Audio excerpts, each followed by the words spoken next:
Le tribunal de police est une juridiction pénale. Il juge les contraventions, c'est-à-dire les infractions pénales les moins graves, comme le tapage nocturne et les coups et blessures légers.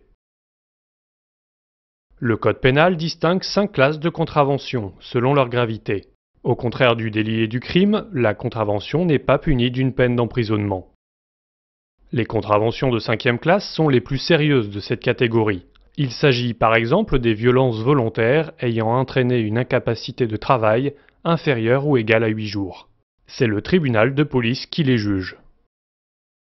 En revanche, c'est la juridiction de proximité qui juge les contraventions des 4 premières classes.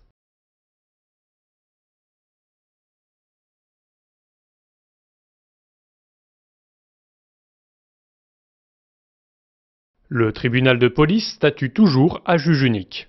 Le président dirige les débats. Le procureur de la République défend les intérêts de la société. Lors de son réquisitoire, il demande l'application de la loi et propose une peine. Le juge est assisté d'un greffier. Il dresse le procès-verbal de l'audience et note les déclarations des personnes interrogées par le tribunal. L'huissier audiencier appelle les affaires et maintient l'ordre dans la salle sous l'autorité du président.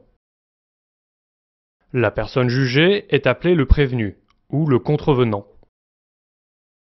L'assistance d'un avocat n'est pas obligatoire. L'avocat défend les intérêts de son client en plaidant devant le tribunal. S'il y a une victime, elle doit se constituer partie civile pour faire valoir ses droits et demander des dommages et intérêts. Elle peut être assistée d'un avocat. Le tribunal rend une décision, le jugement, dans lequel il se prononce sur la culpabilité du prévenu. Si la culpabilité du prévenu n'est pas établie, le tribunal prononce la relaxe.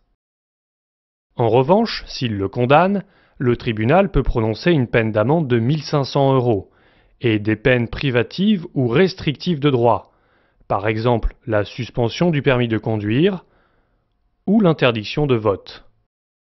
Le jugement peut aussi accorder des dommages et intérêts aux parties civiles. L'affaire peut être jugée une deuxième fois, c'est l'appel.